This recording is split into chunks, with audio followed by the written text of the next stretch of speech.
Kenal oleh orang-orang yang mempunyai keahlian khusus. Pembunuhan bahkan bukan hanya pembunuhan berencana.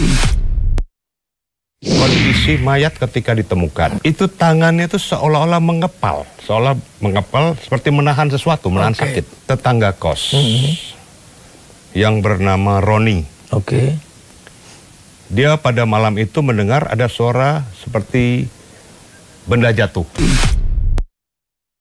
Inilah salah satu pengakuan dari penjaga kos Iswanto ini yang berubah-ubah. Kami mencoba menggali lagi tentang penjaga kos. Apakah betul Lena saat ini sudah menggantikan posisi almarhum di Helsinki?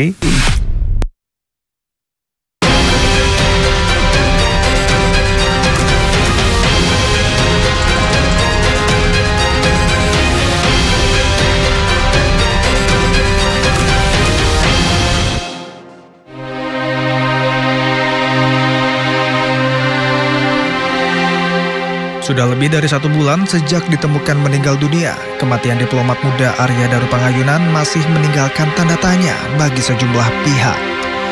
Secara resmi, keluarga telah menunjuk penasihat hukum untuk mengurai kembali sejumlah kejanggalan yang tersisa. Ayah Arya Daru Pangayunan, Subaryono, meminta permintaan agar penyelidikan kematian ADP dilanjutkan. Ia memohon keadilan kepada pemerintah agar pengusutan kasus kematian anaknya dilanjutkan hingga tuntas. Menanggapi hal itu, pihak TNI menyatakan siap membantu. Kini TNI menunggu permintaan resmi pihak keluarga Arya Daru Pangayunan soal bantuan penyelidikan. Menerima informasi itu ya baik secara resmi maupun lisan tentang permintaan bantuan itu ya tentunya kalau memang diminta bantuan ya kita siap, tapi nanti tergantung lagi apa kemampuan TNI yang bisa diperbantukan untuk itu ya. Tapi kan selama ini kan sudah pendidikan kepolisian saya rasa sudah cukup lah ya. Tapi nanti kita lihat karena saat ini TNI belum menerima permintaan itu ya. Tapi kalau misalnya pada Pak Prabowo menginstruksikan apakah akan ada kerjasama nantinya dengan Polri ya? Kalau tentara itu kan sifatnya melaksanakan perintah, sumpahnya kan gitu. Nah, kan sumpah prajurit yang ketiga itu tidak membuat perintah atau putusan. Nah, gitu. Jadi kita kerjakan apa yang bisa TNI berikan untuk membantu pasti kita bantu. Sementara itu, Polri menyatakan terbuka atas berbagai masukan dan jika ada petunjuk baru dalam kasus kematian Arya Daru Pangayunan. Ada beberapa masukan yang tentunya masukan secara terbuka ya disampaikan oleh keluarga ADP. Waktu yang pertama kita turut berempati dengan peristiwa yang telah terjadi. Namun demikian terkait apa yang secara harapan dari keluarga tentu menjadi bagian atensi kita juga ya. Mari kita sama-sama berempati. Tentu apa-apa yang menjadi petunjuk ini tentu menjadi suatu landasan apakah ini memang merupakan temuan baru ya, apakah perkembangan baru ataukah sifatnya secara komprehensif bisa menjadi bagian daripada kelengkapan proses penyelidikan pada tahap pertama. Tentunya kita sama-sama semua berempati, ini menjadi kita hargai ya, kita hargai bersama dan harapannya semua apa yang kita lakukan ini mendasari pada keilmiahan, kemudian juga mendasari pada informasi-informasi yang juga akan diberikan nanti sama keluarga. Ini bagian daripada penyelidikan. Berdasarkan hasil gelar perkara pada 29 Juli lalu, polisi menyimpulkan kematian Arya Daru tidak melibatkan pihak lain. Kesimpulan tersebut berdasarkan pemeriksaan sejumlah saksi, pemeriksaan 103 barang bukti yang diamankan dari sejumlah lokasi, serta hasil otopsi. Kendati demikian, polisi tidak mengungkap motif meninggalnya Arya Daru. Tanda tanya atas kejanggalan kematian ADP masih terus menyeruak. Terlebih, pekerjaan diplomat memiliki risiko yang cukup besar.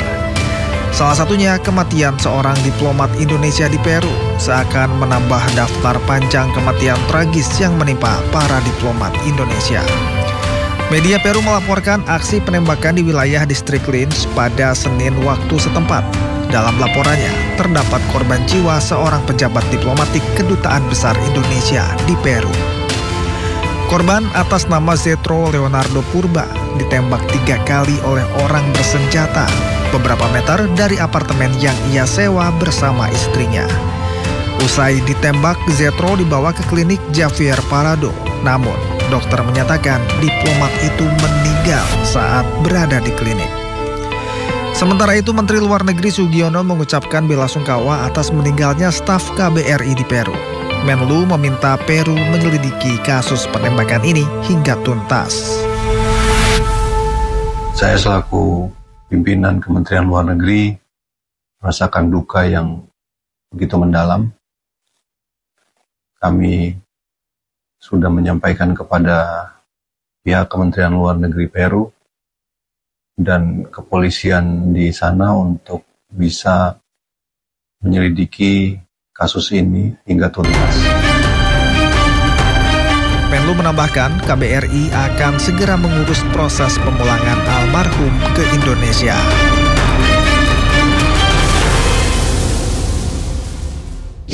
Pemirsa, 2 minggu sudah perjalanan penasihat hukum keluarga Arya Daru diberi amanah. Apa saja yang sudah dilakukan dan apa saja juga penemuan terbaru atau mungkin punya bukti-bukti baru untuk membuat terang misteri kematian almarhum yang merupakan diplomat muda dan berprestasi. Saya Lukman Hanafi dan inilah One on One. Nah, pemirsa, saat ini untuk mengikuti perkembangan dari penasihat hukum dan juga keluarganya, saya sudah bersama penasihat hukum di malam hari ini bersama Bang Nicole. Selamat malam Bang Nicole. Selamat malam Mas Lukman. Gimana kabar Bang? Alhamdulillah baik. Baik sehat. Ya, sehat alhamdulillah. Bang, ini sudah 2 minggu ya sejak penandatanganan, istilahnya apa ya? Surat kuasa. Iya, surat kuasa untuk jadi penasihat hukum. Apa Bang yang mungkin sebelum saya yang baru ini saya akan tanya dulu nih.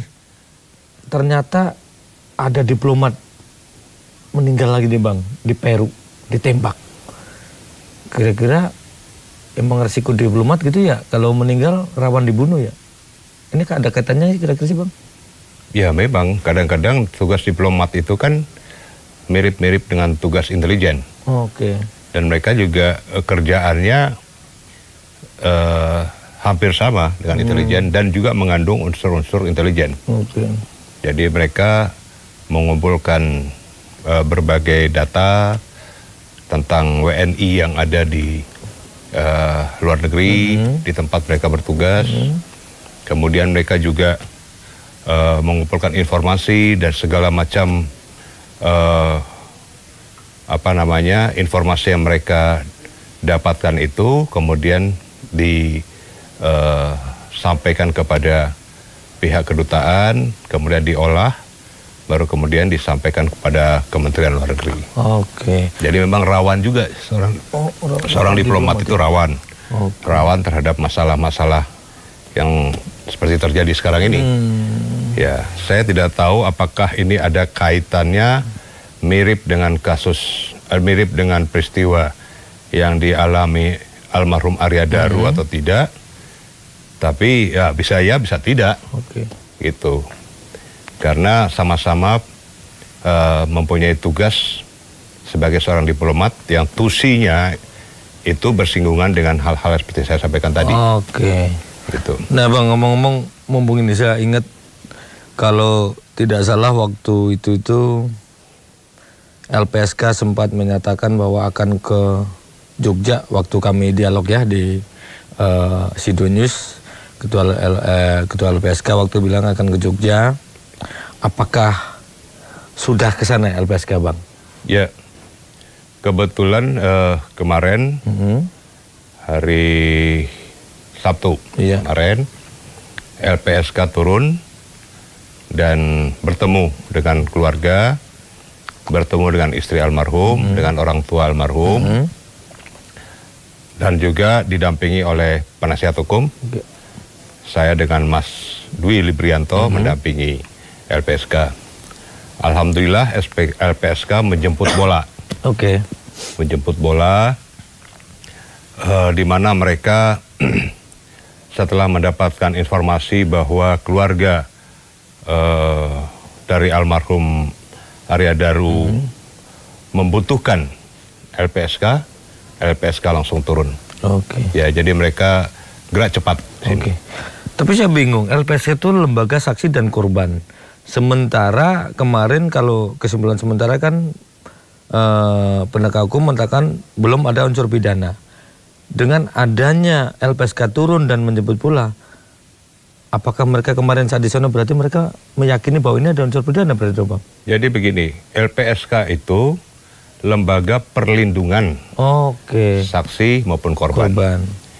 Jadi ada atau tidak ada tindak pidana, seorang saksi dan korban itu wajib dilindungi.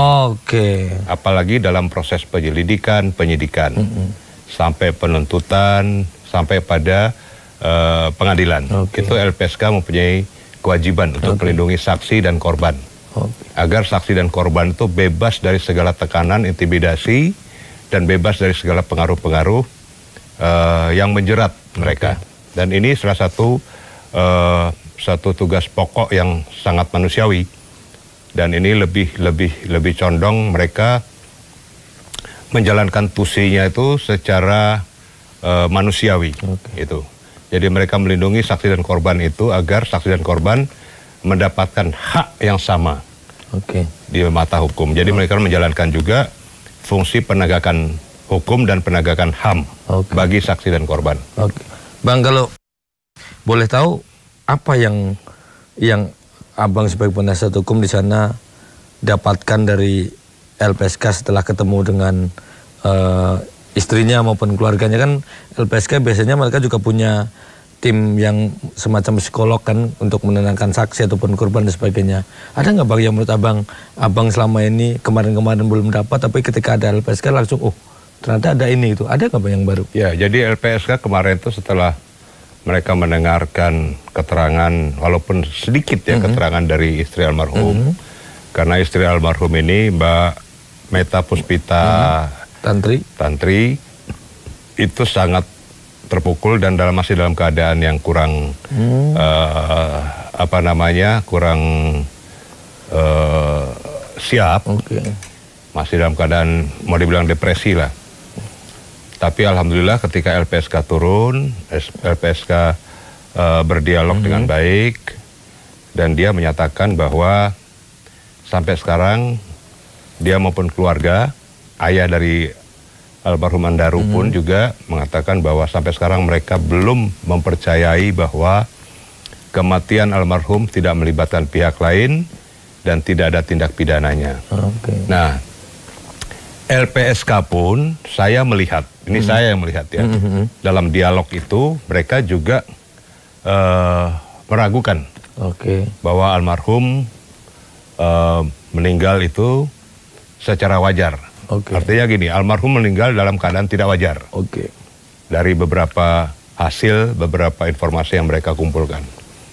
Nah, sini juga akhirnya mereka berusaha untuk bersama-sama dengan pihak keluarga untuk sharing informasi dan untuk mengumpulkan berbagai hal yang sekiranya dapat dilakukan oleh LPSK.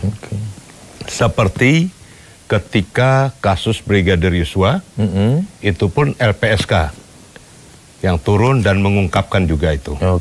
Nah, jadi alhamdulillah LPSK ini mempunyai tugas yang sangat mulia.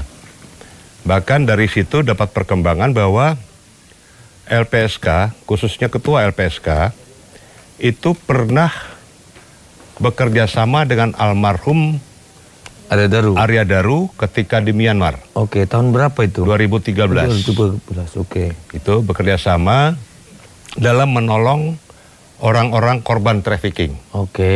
Ya, itu LPSK turun ke sana. Dan kemudian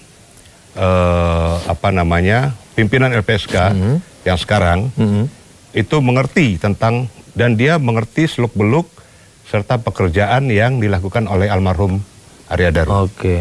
Makanya dia tidak percaya dengan adanya satu kesimpulan bahwa almarhum meninggal karena tidak melibatkan pihak lain alias kalau kasarnya dibilang bunuh diri. Nah, mereka tidak percaya. Karena pekerjaan almarhum ini bersentuhan dengan hal-hal yang itu.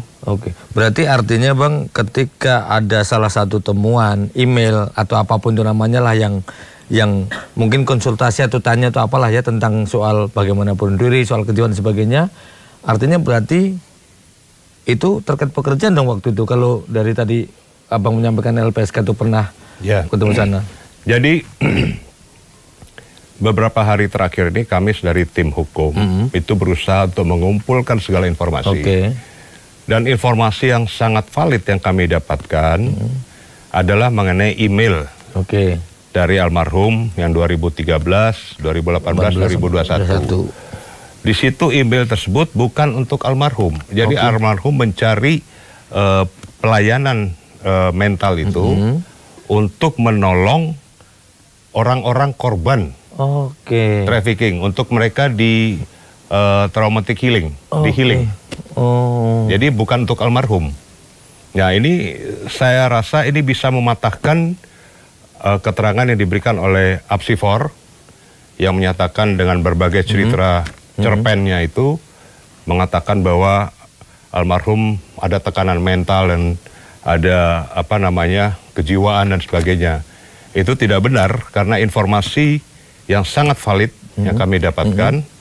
Almarhum 2013, 2018, 2021 itu berusaha menghubungi pusat pelayanan mental itu untuk melakukan healing, traumatic healing bagi orang-orang yang ditolong oleh almarhum. Ditolong oleh almarhum. Jadi orang yang ditolong berarti orang kena korban kasus dong. Ya, korban-korban trafficking dan sebagainya itu. Itu yang dibantu oleh almarhum. Dan almarhum ini memang passionnya di situ. Membantu warga negara Indonesia sebagai korban-korban trafficking dan sebagainya. Nah, ini kalau kita lihat, dan saya sempat menanyakan juga dengan Ketua LPSK, analisa Ketua LPSK pun klop dengan informasi yang saya dapatkan. Bahwa almarhum itu mencoba untuk mencari layanan pusat pelayanan mental itu untuk memberikan traumatic healing bagi korban-korban trafficking dan korban-korban warga negara Indonesia lainnya yang ada di luar negeri itu. Dengan cerita itu Abang dapat info yang valid, juga LPSK juga mengamini. Saya sebagai masyarakat mungkin boleh dong ya, berarti patut diduga jangan-jangan ini meninggal ada kaitan dengan trafficking itu, karena berkecimpung di kerja lebih banyak di situ. Nah, ini juga yang perlu kita pertanyakan ya. Ini pada saat atasan yang bersangkutan bertemu dengan keluarga dari almarhum, itu sempat keluar kata-kata dari atasan yang bersangkutan, atasan almarhum Arya Daru ini, tanpa ditanya, tanpa dibicara kepada substansi permasalahan, tiba-tiba atasan yang bersangkutan mengatakan jangan dikaitkan dengan pekerjaan almarhum. Nah, ini ada apa, orang nggak ditanya kok langsung to the point, jangan dikait-kaitkan dengan pekerjaan. Berarti kan ada sesuatu yang ditutupi, ya kan? Nah, inilah makanya saya bilang pihak penyelidik polisi jangan hanya terfokus kepada orang-orang yang berada di sekitar almarhum, tapi juga harus mengembangkan atasan almarhum. Pasti atasan almarhum tuh banyak mengetahui tentang apa yang dilakukan almarhum. Tidak mungkin almarhum melakukan sesuatu tanpa melaporkan pada atasannya. Itu. Tapi salah satu atasannya kan ada yang jadi dubes sudah. Nah, itu dia. Jadi salah satu atasannya. Itu. Jadi keluarga juga kaget ketika salah satu atasan yang jadi dubes sekarang itu mengatakan jangan dikaitkan dengan pekerjaan almarhum. Gak ada apa, orang nggak ditanya kalau dibilang jangan dikaitkan. Itu pada saat mereka lagi berduka loh, bicara demikian. Itu artinya berarti ini di poin ini adalah yang saya tangkap nih Bang, nanti kalau salah dikoreksi.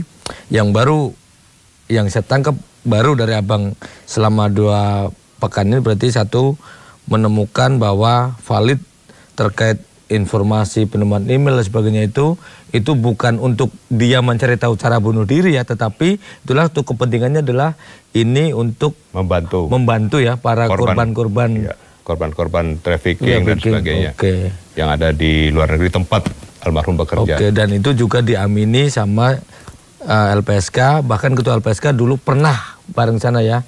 Iya, pernah diminta bantuannya juga oleh almarhum untuk perlindungan saksi dan korban di sana. Gitu. Menarik, ini berarti istilahnya apa ya kalau orang ini pucuk dicinta ulam tiba berarti ketemu saling abang juga lagi berjuang ke sono, kemudian ketemu LPSK yang dulu pernah bareng gitu ya. Iya. Berarti semakin optimis bahwa ini adalah bukan tidak melibatkan orang lain, tapi ini melibatkan orang lain atau ada unsur pidana, berarti semakin optimis ke sana. Ya, saya akhirnya menarik satu kesimpulan dari berbagai informasi yang saya dapatkan bahwa kematian almarhum Arya Daru Pangayunan ini adalah kematian yang diakibatkan oleh pembunuhan. Pembunuhan, bahkan bukan hanya pembunuhan berencana. Pembunuhan berencana ini. Jadi pembunuhan berencana. Sehingga dengan sedemikian rapinya, secara profesional, oleh orang-orang yang mempunyai keahlian khusus, hal ini dilakukan untuk melenyapkan nyawa almarhum. Jadi sekali lagi saya katakan ini masuk kategori pembunuhan berencana. Itu. Ya, semoga pihak penyelidik, pihak kepolisian dapat segera mengungkap kasus ini secara terang benderang dan menangkap pelakunya. Menangkap, dan saya yakin pihak kepolisian sudah mengantongi. Cuman mereka masih mengumpulkan berbagai informasi lanjutan lagi untuk bisa menjurus kepada 1-2 orang yang mengarah kepada pembunuhan itu. Baik. Saya yakin kepolisian pasti sudah punya data untuk itu. Tetapi mereka belum mau mengungkapkan karena masih dalam proses penyelidikan. Kenapa saya katakan gitu? Pernyataan terakhir pada konvers itu di Reskrim masih membuka. Kalau ada informasi-informasi dari masyarakat, mereka menjadikan sebagai bahan. Jadi ada yang sudah dipegang oleh pihak kepolisian, tapi pihak kepolisian masih membutuhkan penguatan. Penguatan dari masyarakat. Penguatan dari informasi-informasi, sehingga pada titiknya nanti mereka akan melanjutkan penyelidikan ini dan mereka akan menyimpulkan, dan saya yakin kesimpulannya nanti akan pembunuhan berencana. Baik Bang, pembunuhan berencana. Nah, sebelumnya kita juga sempat berdiskusi dan juga saya sempat dengar Abang menyampaikan ada 3 nama yang masuk dalam chat ketika almarhum sama istrinya. Ada Mbak Lena, Pak Sam, sama Mbak Oki kalau nggak salah. Nah, apa update-nya Bang setelah 2 minggu ini? Apalagi Abang kemarin ketemu lagi dengan istrinya, apakah sudah dilami atau belum Bang? Tapi jangan jawab dulu. Pemirsa, jangan kemana-mana. Diskusi saya dengan penasihat hukum almarhum Arya Daru akan kembali lagi usai jeda berikut ini.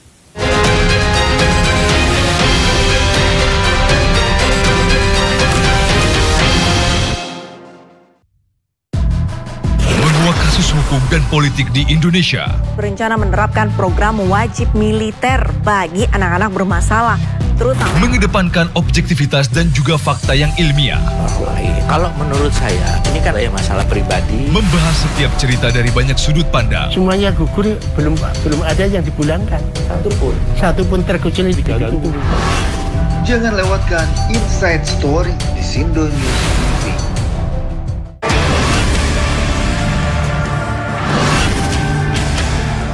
To the point aja. Di Joko itu ada tim. Membahas berbagai isu politik terkini bersama narasumber yang kredibel. Bagaimana ininya? Bawahnya ada bunker, tempat naruh uang. Di rumahnya siapa? Jokowi. Jadi orang harus hati-hati ya masyarakat. Membahas berbagai isu politik terkini. Roy Suryo ya, terus si Rismon Pipa 100% masuk bui. Bersama narasumber yang kredibel. To the point aja. Jumat pukul 9:30 malam di Sindo News TV.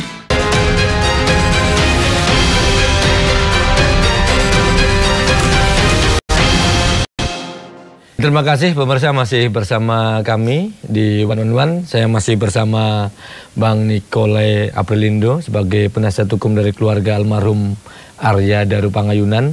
Bang, kita lanjut lagi. Tadi sebelum break saya bertanya adalah tentang 3 nama yang pernah Abang sebut. Waktu itu belum jelas. Nah, karena tadi Abang menyampaikan bahwa sudah ketemu lagi dengan keluarga. Apakah sudah ada info terbaru Bang, siapa mereka bertiga itu? Ya, dari info yang saya dapatkan mereka bertiga itu orang di Kemlu. Oke. Ya, orang di Kemlu dan staf-staf di Kemlu yang biasa berhubungan dengan diplomat-diplomat itu. Oke. Ya. Jadi saya tidak tahu apakah itu sudah dilakukan pemeriksaan oleh pihak kepolisian, oleh pihak penyelidik atau belum. Apakah sudah dilakukan pengembangan atau belum? Saya belum mendapatkan info. Oke.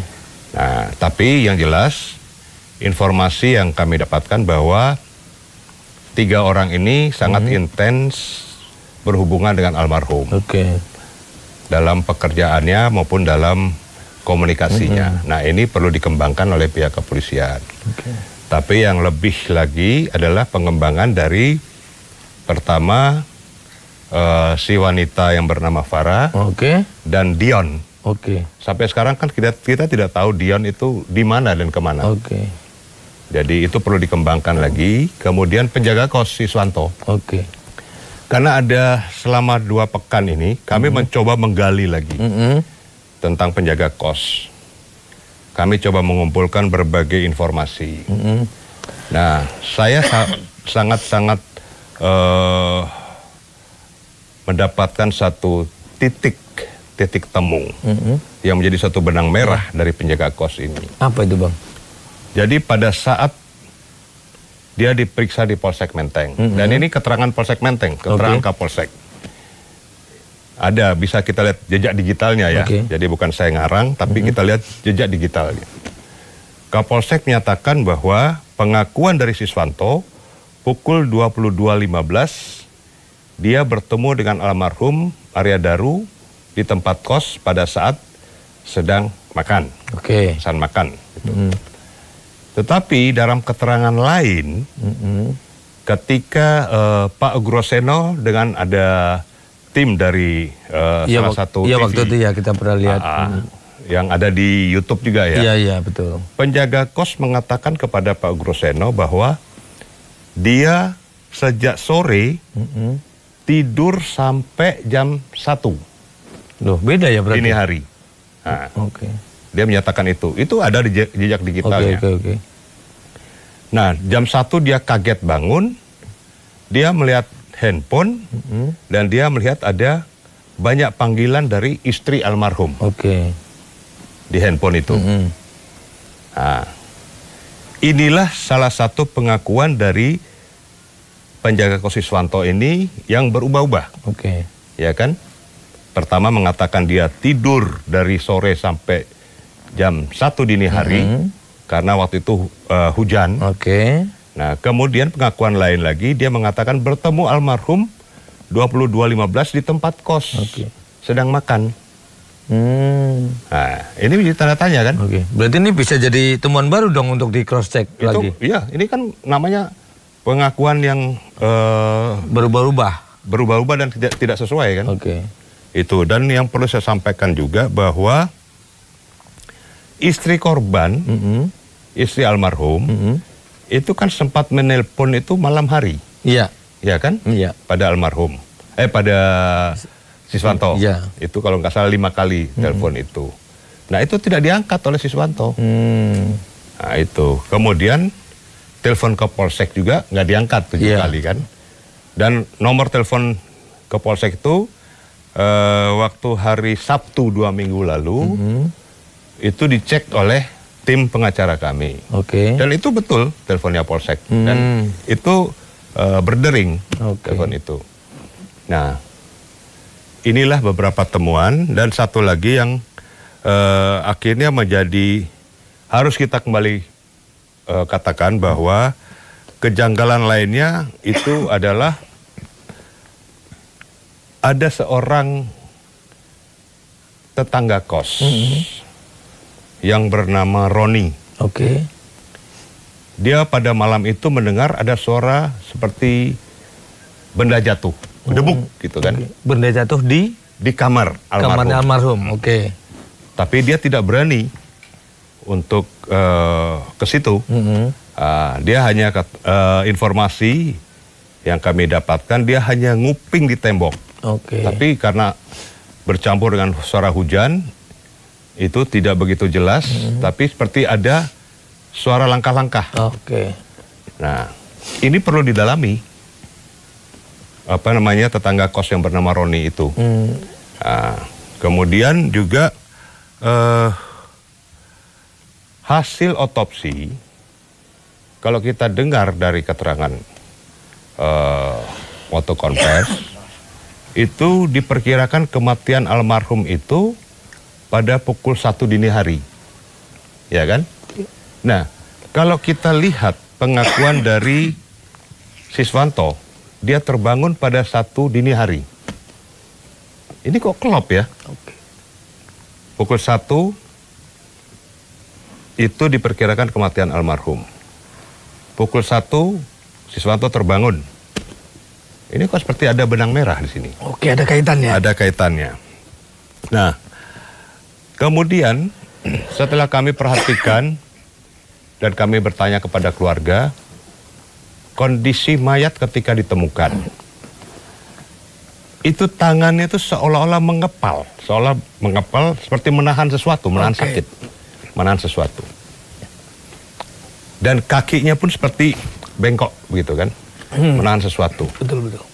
Berarti almarhum ini sedang menahan sesuatu. Jadi bukan almarhum itu menghabisi nyawanya sendiri. Berarti ada pihak lain yang melakukan itu dan almarhum menahan sesuatu. Kemudian ada memar di lengan. Iya. Ya kan? Memar di lengan itu hanya ada di bagian kanan. Kalau dikatakan memar itu akibat almarhum memeluk tembok di rooftop, harusnya dua-duanya dong memar. Bukan hanya tangan kanan saja. Berarti ada seseorang yang berusaha memegang tangan kanan almarhum. Oke. Ya kan? Itu. Kemudian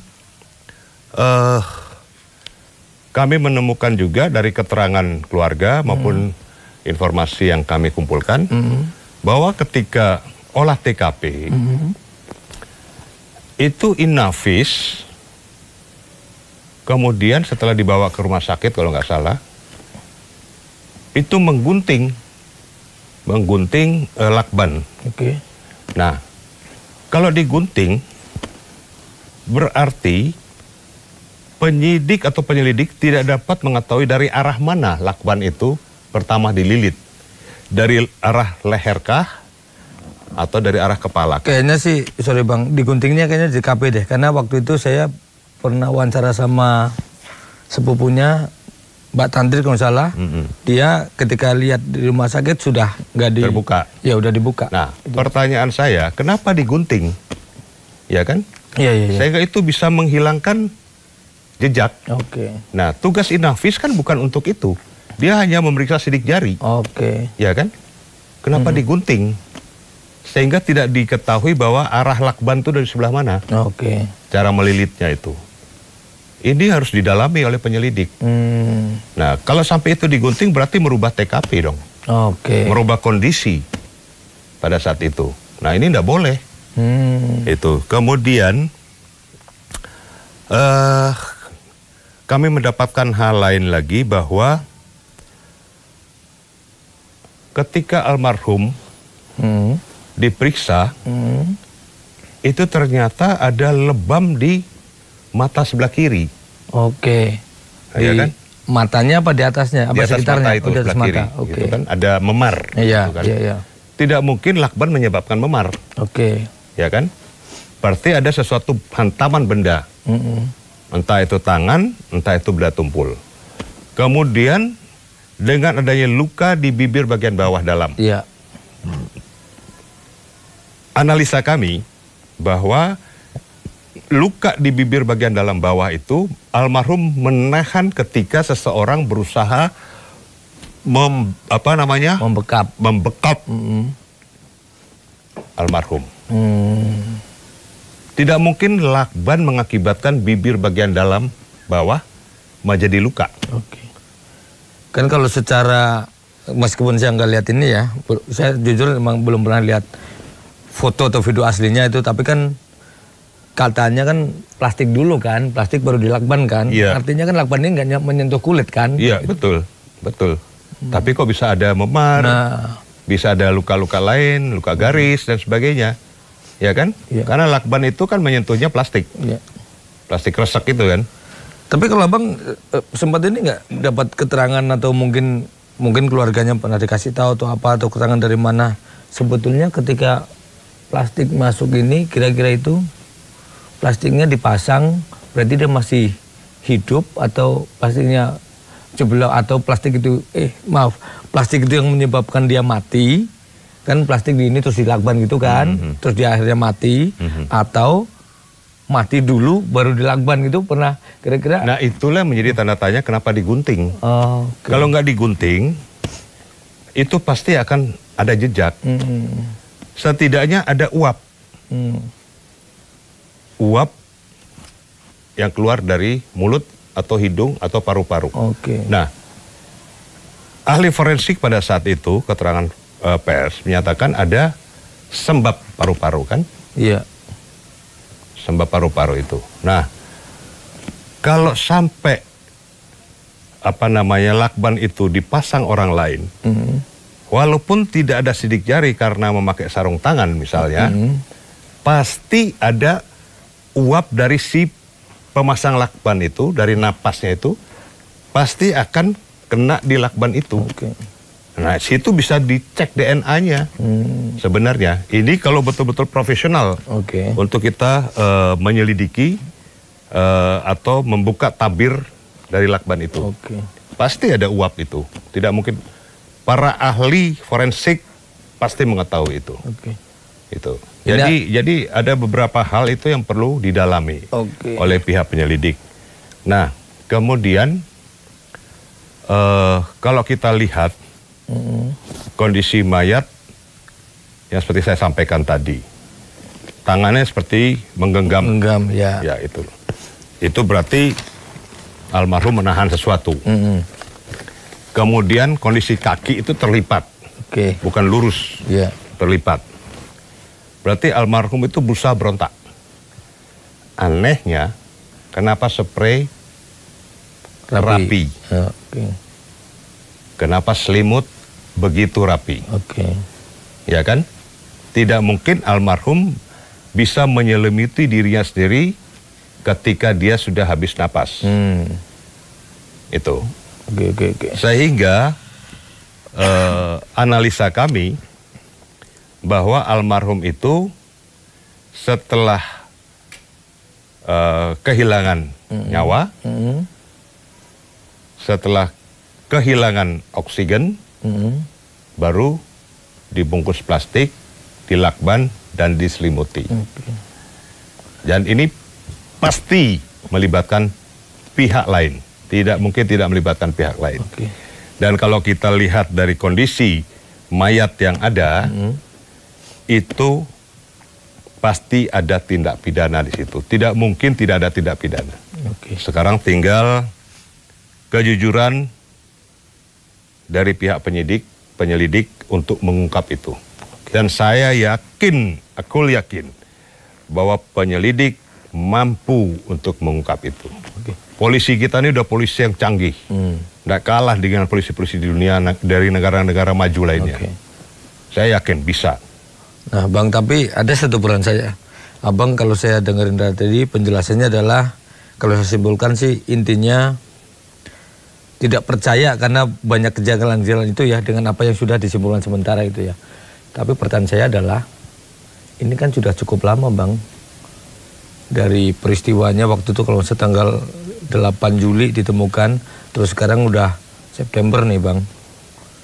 Apakah mungkin, Bang, kira-kira nanti ketika dilanjutkan lagi barang-barang atau bukti-bukti itu bisa diputar kembali, Bang, kira-kira? Ya, selama barang-barang itu masih tersimpan rapi, barang bukti itu bisa saja, tapi kalau sudah diacak-acak ya, pasti akan hilang barang bukti. Nah, sekarang kita belum tahu apa barang bukti itu masih tersimpan rapi atau tidak. Beberapa barang bukti yang didapatkan dari tempat almarhum, itu kami belum tahu. Dan yang dinamakan dengan Scientific Crime Investigation. Scientific itu kan berdasarkan awalnya dari informasi. Kemudian setelah informasi itu diolah secara ilmiah, ya, dianalisis berdasarkan cara-cara ilmiah, saintifik, untuk mendapatkan kevalidan informasi itu dengan adanya barang-barang yang ditemukan. Diteliti secara ilmiah di lab 4, itu kan? Nah, kemudian kalau kita melihat juga sering dikatakan bahwa pihak penyelidik itu sudah berupaya maksimal. Bagi kami, tim kuasa hukum, betul berupaya maksimal, tetapi masih ada yang tercecer.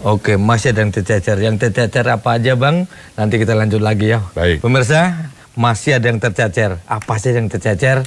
Kami akan lanjutkan lagi usai jeda. Tetap bersama kami di One on One.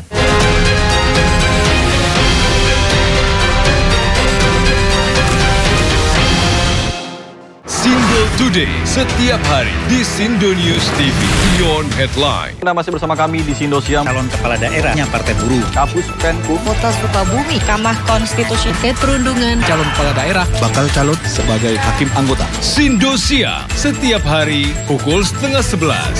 Live, European Qualifiers. Mampukah pasukan Dardania melibas skuad Blauku? Kosovo bantu Swedia. Selasa 9 September pukul 1:30 dini hari. Live di Sindo News TV. To the point aja. Di Jokowi itu ada tim. Membahas berbagai isu politik terkini bersama narasumber yang kredibel. Bagaimana ininya? Bawahnya ada bunker, tempat naruh uang. Di rumahnya siapa? Jokowi. Jadi orang harus hati-hati ya masyarakat. Membahas berbagai isu politik terkini. Roy Suryo ya, terus si Rismo Pipa 100% masuk bui. Bersama narasumber yang kredibel, to the point aja. Jumat pukul 9:30 malam di Sindo News TV.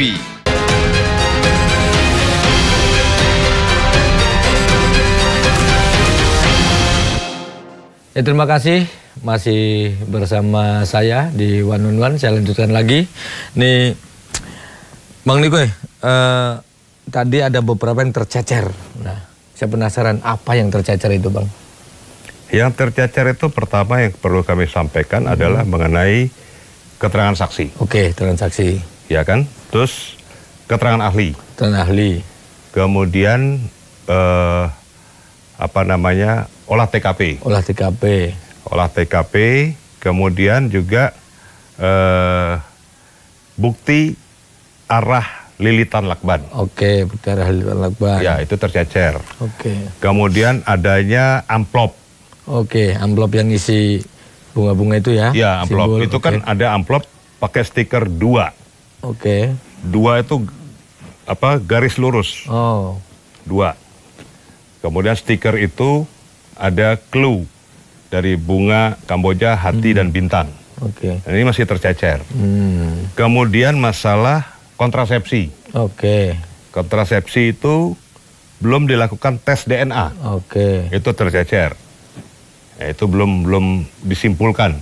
Itu milik siapa DNA-nya atau kontrasepsinya itu. Tercecer itu maksudnya berarti ini belum didalamin atau belum dibuka atau belum diapain, Bang? Belum didalami dan belum dibuka. Itu. Kemudian juga masalah kunci elektrik. Kunci pintu kamar ya? Kunci pintu kamar.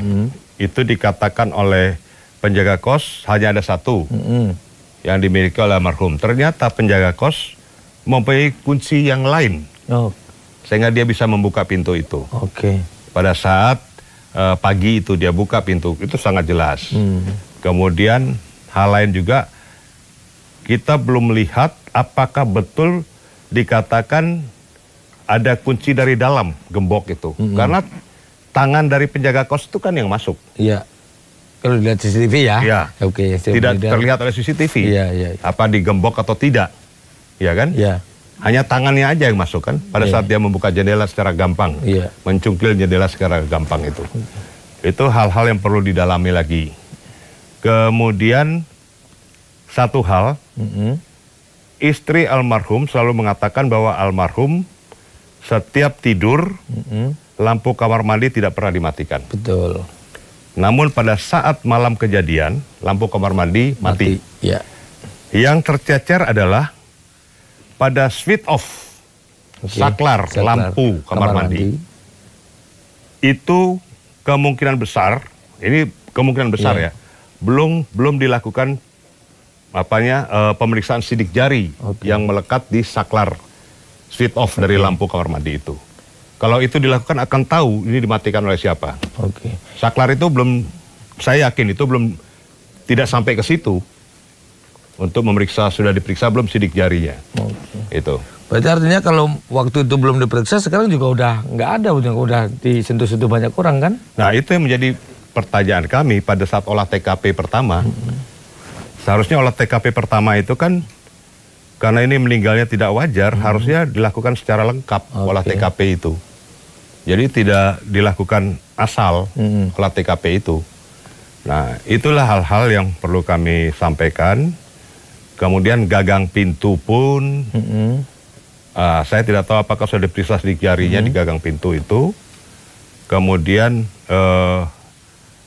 di selimut pun, kemudian di spray tempat tidur pun, nah, saya kurang tahu udah diperiksa belum sidik jarinya. Itu menjadi petunjuk. Nah seperti yang saya sampaikan tadi, yang bukti amplop itu sebagai bukti petunjuk, itu bisa mencari tahu mengarah ke siapa. Karena amplop itu diserahkan oleh seseorang dan langsung menyerahkan kepada ART dari almarhum, ART almarhum, dan menyatakan bahwa ini untuk almarhum. Ingat loh, ada kata-kata ini untuk almarhum. Padahal udah jelas almarhumnya udah mati ya. Padahal almarhum udah meninggal. Kenapa dia mengatakan ini untuk almarhum? Nah ini perlu didalami, siapa orang itu, ya kan? Iya, betul. Nah, kemudian saya sampaikan juga bahwa untuk orang-orang yang terkait dengan pekerjaan yang bersangkutan, itu pun harus didalami. Jadi orang-orang itu jangan hanya asal di BAP, tapi harus didalami. Kaitannya apa dengan mereka? Itu. Nah ngomong-ngomong soal teman orang-orang kantor, saya masih penasaran Bang jawabannya. Abang sudah ini belum mencari tahu dengan tim Abang, atau mungkin Abang pasti punya link untuk bergerak, kan pasti punya link entah di mana itu, tentang waktu dulu saya masih ingat Abang mendapat info timnya adalah si Farah ini tidak masuk kerja dan entah ada di mana, ngadem kalau bahasanya saya ingat waktu itu Bang. Nah sekarang udah dapat info lagi belum Bang? Si Farah ini apakah sudah kerja lagi atau seperti apa? Sebenarnya ada info itu nggak Bang? Ya, saya dapat info terakhir, dia sudah masuk. Masuk kerja? Sudah masuk kerja. Oh, di Kemenlu ya? Ya, di Kemenlu. Tapi dengan pengawalan. Pengawalan? Maksudnya? Ya, pengawalan oknum tertentu. Saya dapat info itu, jadi dia dikawal oleh oknum tertentu. Padahal di situ kan dia bukan selevel dirjen gitu, belum kan? Belum. Ya, berarti saya kurang tahu. Nah ini harus didalami informasi itu. Karena kalau saya... Dan informasi yang saya dapatkan itu informasi dari salah satu mantan pejabat tinggi yang ada. Mantan ya, bukan pejabat tinggi, mantan pejabat tinggi. Bahwa yang bersangkutan saat itu saya masuk kerja tapi dalam pengawalan. Pengawalan oknum, berarti namanya pengawalan biasanya orang ngawal itu kan biasanya dari unsur aparat ya, ngawal. Ya bisa aparat, bisa bodyguard. Tapi yang pasti dikawal ya? Ya dikawal. Ya. Nah kalau si itu Bang, saya nih mau nanya aja, kemarin saya namanya di medsos ya, tapi saya mau cari tahu juga ke siapa belum, mumpung Abang ini barangkali Abang dapat info. Di medsos itu saya nemukan entah benar apa enggak, kok ada bunyinya gini, ini ternyata ini Mbak Lena sekarang ada di Helsinki ganti posisinya Arya Daru itu. Abang dapat info juga itu nggak ke ini? Saya dapat info itu, tapi kan perlu diverifikasi. Diverifikasi di pihak Kementerian Luar Negeri. Apakah betul Lena saat ini sudah menggantikan posisi almarhum di Helsinki, ataukah dia sebagai diplomat biasa di Helsinki? Nah, itu kita perlu menanyakan itu kepada pihak Kementerian Luar Negeri. Nah, perihal kami sudah masukkan surat-surat permohonan. Nah, yaitu ke Presiden, ke Panglima TNI, ke Menlu, Kapolri, terus Kapolda, terus Menlu, CC Presiden kan? Ya. Ada yang udah direspon? Sampai saat ini, hari Rabu minggu lalu kami masukkan, sampai saat ini belum ada respon, belum ada balasan terhadap surat kami. Kapan kami diberikan waktu untuk bertemu dengan pejabat-pejabat tersebut. Dan kami berharap dapat bertemu dengan pejabat-pejabat tersebut. Jadi kami berharap bahwa instansi dan pejabat-pejabat yang telah kami masukkan surat tersebut membuka diri supaya kita dapat sharing informasi. Kita dapat melihat kasus posisinya seperti apa. Karena begini, kami ini namanya advokat, itu adalah salah satu bagian dari penegakan hukum. Dan kami juga sebagai penegak hukum. Hanya saja bedanya kami tidak pegang senjata. Dan kami tidak punya hak penuntutan dan sebagainya. Tapi kami adalah sesuai undang-undang advokat, kami juga sebagai penegak hukum. Jadi kami juga mempunyai kewajiban untuk mengumpulkan informasi, memberikan informasi, dan meneliti, menganalisa segala informasi untuk kebutuhan klien kami. Itu kebutuhan kepentingan hukum klien kami. Gitu. Bang, kalau saya lihat di era-era yang pemerintahan sekarang dan parlemen sekarang kan kemarin banyak yang kasus-kasus di luar sana nggak selesai. Mungkin bukan nggak selesai ya, tapi menurut mereka mandek dan sebagainya, mereka mengajukan diri untuk di Komisi 3, akhirnya dipanggilkan Komisi 3 kita ini kan sekarang ini mereka responsif dengan gitu-gitu. Ada rencana kesana juga nggak Bang dari ini? Kami sudah berikan surat untuk minta RDP kepada Komisi 3. Oh, udah ngirim juga ya? Ya, ngirim surat untuk minta dilakukan rapat dengar pendapat dengan Komisi 3. Dan ini penting, bagi kami penting karena dari Komisi 3 lah bisa memanggil semua stakeholder yang berkepentingan untuk didengar pendapatnya. Gitu. Kami sangat berharap pihak Komisi 3 DPR RI dapat merespon surat kami dan dapat memberikan waktu bagi kami untuk rapat dengar pendapat kami dan keluarga menghadap Komisi 3. Baik Bang, sebelum akhir ini saya tadi lupa dari awal sampai akhir kita bertanya soal perkembangan hukum, terus saya lupa nanya perkembangan si Mbak Pita istri Daru bagaimana Bang? Apa masih tetap belum bisa bersuara atau bagaimana? Ini masalahnya banyak masyarakat itu bertanya mana suara istrinya gitu. Baik, saya perlu sampaikan ini jujur sejujur-jujurnya. Saya tidak mau merekayasa sesuatu bahwa kondisi dari istri almarhum yang bernama Meta Ayu Puspita Tantri kondisinya sangat terpukul dan masih dalam taraf seperti depresi. Tapi saya sudah mengatakan kepada yang bersangkutan dan keluarganya bahwa Mbak Pita, Anda itu sedang dibuat seperti begini untuk jadi gila. Ketika Anda terus hanyut begini, yang itu yang mereka harapkan. Anda menjadi depresi dan gila. Makanya Anda harus bangkit. Anda harus bangkit demi 2 anak kecil yang masih ada dalam samping Anda itu. Jadi saya sampaikan kepada Mbak Pita, jangan sampai Mbak Pita hanyut dalam peristiwa dan kesedihan ini, dan itulah yang diinginkan oleh oknum-oknum yang menginginkan almarhum hilang itu. Artinya semakin lama berdiam semakin stres, si oknum katakan ada yang ini abang kata yakin ini adalah pembunuhan berencana, berarti sama pelaku makin lama makin seneng, makin gila makin seneng, jadi kabur ya? Ya, makin lama makin seneng dia. Kalau sampai Mbak Pita tuh jadi gila, kan orang gila nggak bisa pertanggungjawaban pidana, pertanggungjawaban hukumnya nggak bisa. Orang gila. Maka apa yang dikatakan Mbak Pita nanti dikatakan bahwa tidak mempunyai nilai hukum, nilai pembuktian, karena yang memberikan keterangan orang gila. Nah ini jangan sampai. Jadi upaya mereka untuk membuat Mbak Pita ini depresi sampai gila, itu jangan sampai terjadi. Sehingga saya sampaikan kepada Mbak Pita sendiri, pada orang tuanya, pada keluarganya, jangan membiarkan Mbak Pita hanyut di dalam kesedihan. Dia harus bangkit untuk kedua anaknya. Ya. Berarti termasuk kemarin LPSK ke sana, salah satunya memberikan semangat itu juga. Motivasi, membangkitkan kembali semangat dia. Itu untuk membantu Mbak Pita.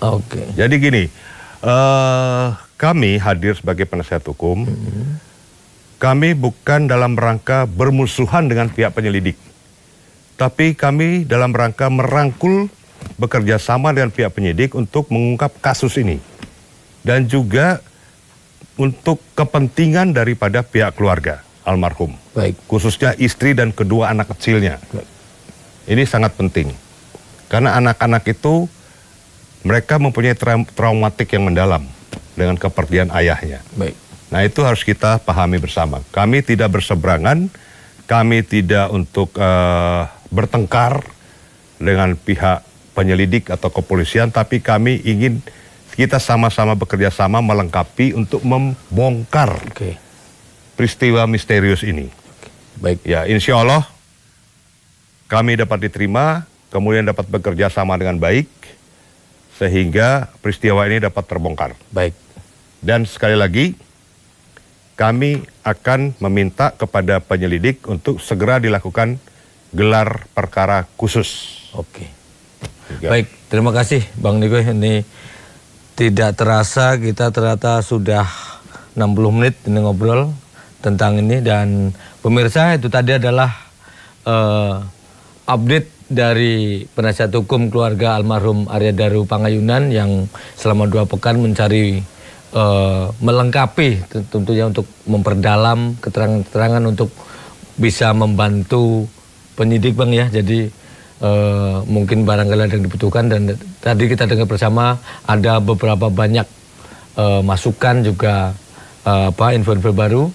Dan tidak hanya penasihat hukum, kami juga dari Sindo News, kami tidak ada maksud apapun, ngompor-ngompor tidak, kami hanya membantu untuk membuka apa yang mungkin masih menjadi misteri. Ini kami tidak nambahin dan tidak mengurangin, adalah kami dapatkan dari penasihat hukum semuanya ya. Jadi dari pihak kepolisian juga kami juga sampaikan. Jadi pemirsa, kami sekali lagi ini kami akan terus menginformasikan perkembangan dari semua pihak. Mau dari penasihat hukum, mau dari kepolisian, mau dari manapun. Nanti kalau bisa disampaikan kami pasti akan sampaikan demi terangnya misteri ini. Saya Lukman Hanafi, berterima kasih atas kebersamaan Anda dan sampai ketemu lagi di episode berikutnya. Selamat malam.